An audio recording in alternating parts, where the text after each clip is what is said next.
coba kita menelik daripada suatu nuansa kepemimpinan yang anti demokratik. Kita tahu bahwasanya dalam suatu pemerintahan rezim Bapak Jokowi, dia tidak lebih demokratis dibandingkan SBY, yang dimana Pak SBY ini berbackground militer. Ya, dimana ketika SBY menyelesaikan masa jabatannya, demokrasi Indonesia itu dalam kondisi stagnan.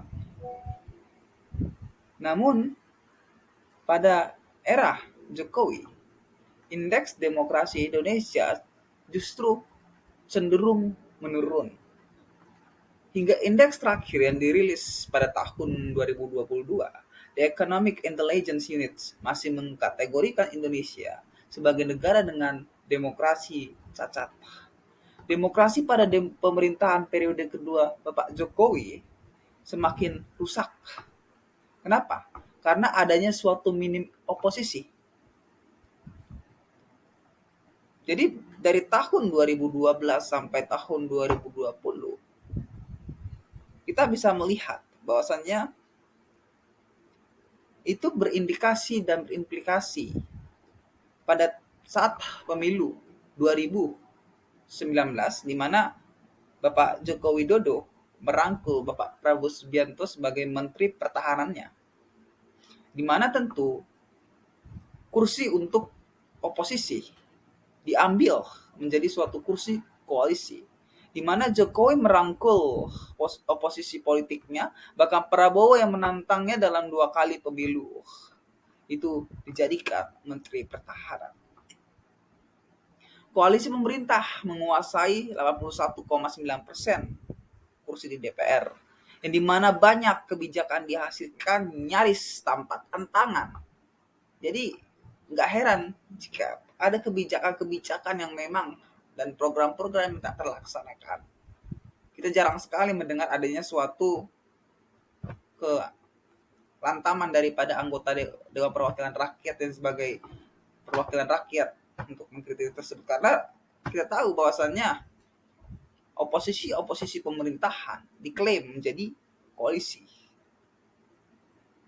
Kita juga lihat daripada suatu bukti bahwasannya koalisi pemerintah menguasai sekitar 81,9% kursi di DPR.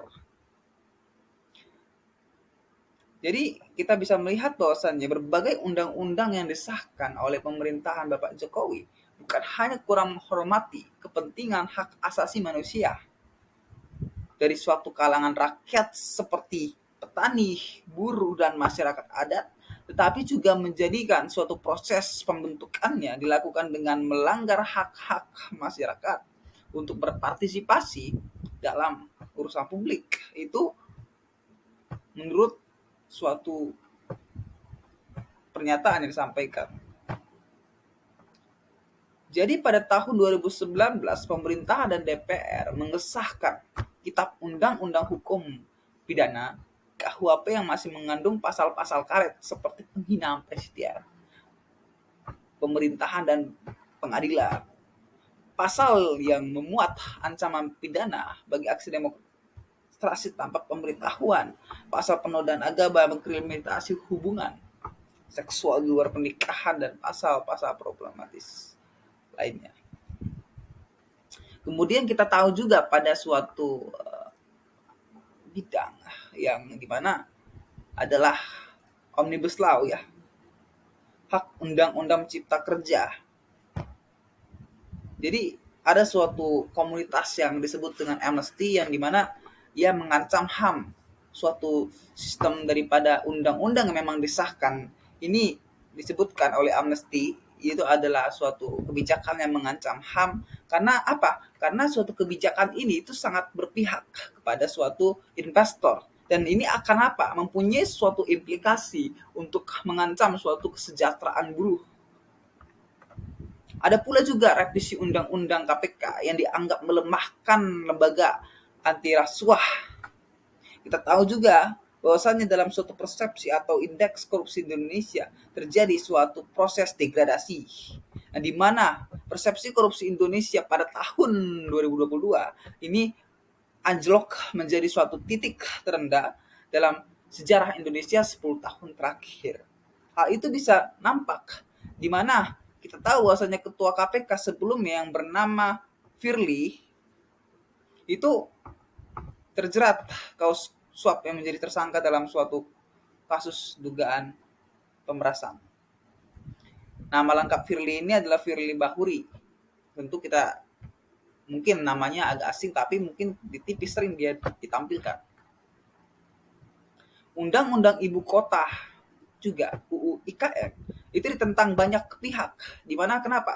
Karena IKN itu disahkan tanpa suatu partisipasi publik yang bermakna. Yang dimana undang-undang IKN itu disahkan hanya dalam waktu kurang dari 2 pekan sejak tim panitia khusus pembahasan daripada rancangan undang-undang ini dibentuk di DPR. Rentetan aksi protes, gejala dan kritik luas dari masyarakat tidak memperhatikan dan tidak menghentikan pengesahan beragam undang-undang tersebut. Jadi ini bisa kita representatif bahwasannya kebebasan berekspresi daripada suatu apa ini terancam. Jadi ini akan menjadikan suatu penanda bahwasanya taktik represif melalui penguatan aparat serta undang-undang yang mengatur ketentuannya bertentangan dengan HAM. Tahun 2019 hingga 2020, Amnesty mencatat setidaknya 328 kasus serangan fisik digital. Setidaknya ada sekitar 834 korban. Korban ini mencakup berbagai suatu kalangan, salah satunya pembela HAM, ada lagi aktivitis, jurnalis, mahasiswa pun menjadi korban. Undang-Undang Nomor 19 Tahun 2015 tentang Informasi dan Transaksi Elektronik atau Undang-Undang ITE digunakan untuk memenjarakan orang-orang yang mengekspresi haknya untuk berpendapat. Amnesty mencatat 332 orang menjadi korban karena dijerat menggunakan pasal karet. Dan ini terus bertambah berdasarkan suatu pantauan dari 2023. Jadi salah satu kursus yang menguka adalah menjerat 2 aktivis. Ya, kita yang terjerat suatu undang-undang itu ya, yang bernama Haris Azhar, ya itu aktivis HAM tentunya, dan Fathia Maulidianti.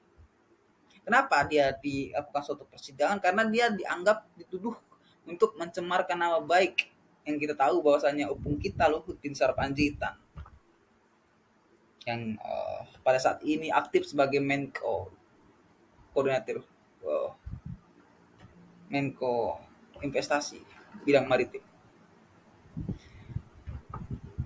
Jadi kita bisa melihat bahwasannya pengamat politik dan berbagai hal yang memang akademisi, mahasiswa sepakat kebebasan menjadi sesuatu yang mahal di era sekarang. Memang Jokowi belum menjadi suatu diktator, tapi mungkin 100% kita bisa lihat, atau mungkin dia belum 100% secara otoritan, tetapi kepemimpinannya kita bisa melihat anti demokratik. Yang dimana kita lihat bahwasannya turut dipengaruhi oleh latar belakang Jokowi yang tidak memiliki sumber daya politik yang kuat. Karena sumber daya politik yang kuat ini akhirnya akan berkompromi dengan banyak pihak untuk memuluskan target-target pemerintah.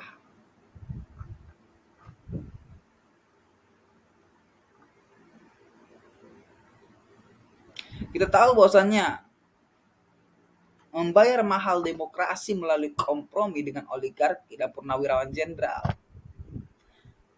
termasuk memiliki rekam jejak terkait pelanggaran HAM. Jokowi dulu bukan siapa-siapa. Dia nggak punya uang, sangat bergantung pada oligarki. Dan ada kompensasi yang harus dibayar. Pilihan politik yang mencerminkan ketidakmandirian dia sebagai presiden dan membela demokrasi. Janji Jokowi untuk menuntaskan pelanggaran HAM tidak sepenuhnya terwujud. Selama era pemerintahan Jokowi tidak ada satu kasus pelanggaran HAM yang diselesaikan secara yudisial. Jokowi mengambil jalan melalui penyelesaian non-yudisial. Kita tahu bahwasanya Menko, yang dimana kita tahu bahwasanya dia resmi mengundurkan diri sebagai Menko Polhukam, dia mengatakan pada tanggal 1 bulan 2 hari Kamis bahwasanya penyelesaian secara hukum itu sangatlah sulit.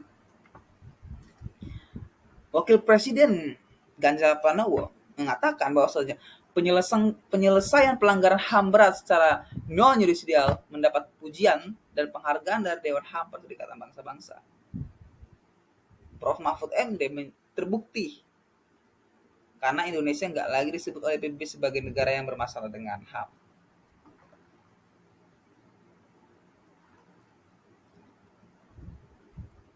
Jadi kita bisa melihat dan ditutup daripada pernyataan daripada ibunda daripada korban tragedi Semanggi yang mengatakan bahwasanya penyelesaian yang yudisial yang ditempuh pemerintahan Jokowi gak cukup memberi keadilan. Rekonsiliasi tanpa proses pengadilan berarti impunitas bagi para pelaku.